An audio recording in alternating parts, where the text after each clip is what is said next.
ځوان رځي هلیا بیبي د ورتای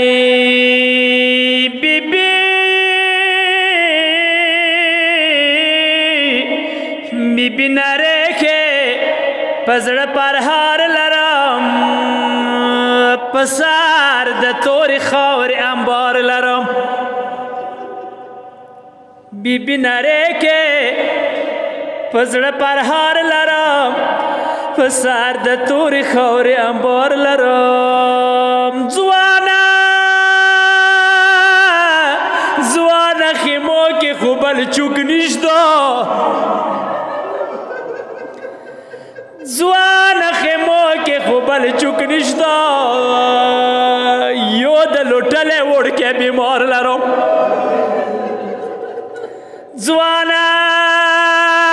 په خپلې لیارې روان شه د خدای دپاره وشوه خیمان شه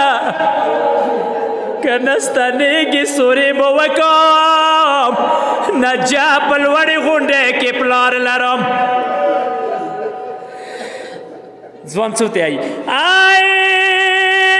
هغه ځوان نارې کې زړه مه ناسور دی دغو خیمو کې مه ګرانه لور دی ته ما ډارېږه نه د څه یایم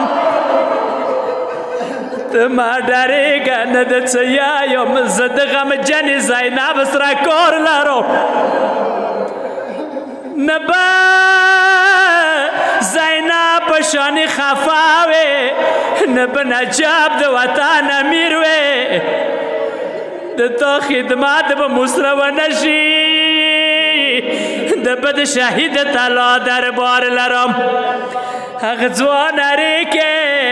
پرې مې زړه ولیدې تا ته لخونه مې نن ژړلي دی که تا ګیله وینه مه پرېږدې پراته په غاړې سوی علمدار لرم متمیانو بیبي د ورته یایي بیبي نارې کې زړه مې وشتلی دی علمدار سوی د ټینګ خوب یهولی دی ګمان مې نشي څه درته پوڅي زړګی تا نه باندې نیولی دی ورپورې جوړه خو به دویا کوم که مرهوار وي زه بې خولیا کوم که ورته ویم للکه پاڅئ وای پلار د نجاب له ملکه راغلی دی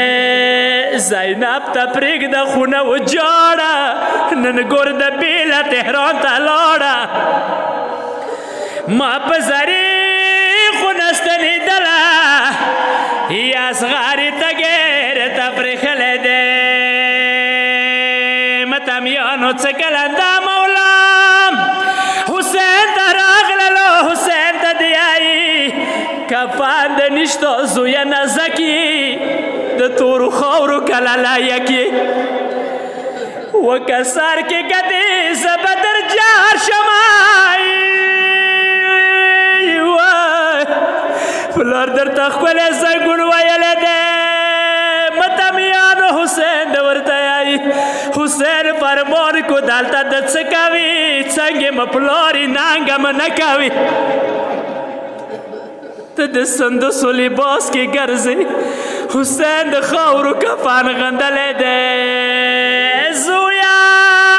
مور د جنت کې نن په ما نه شوه د دکه لاس کې ګوتې د څه شوه مور د جنت کې نن په ما نه شوه د دکه لاس کې ګوتې د څه شوه تا د پرې کړې منګولې جار شوم د ښکلې لاس د ویلې فررژلی دی و بابا دا یو مخ ظالم راغلی و دا یو مختور ظالم راغلی و بابا سربان و ما پیژندلی و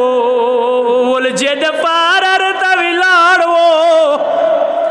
واننګین مګوتې سره ویر کړی دی زه خدای نظر خود ځان په تا سپرم کابر تیار ده تا په بابا سپرم و څه حساب کېږي چیختان مشته دی وای وای وای و میرا بجان ونونه یک نیولی دی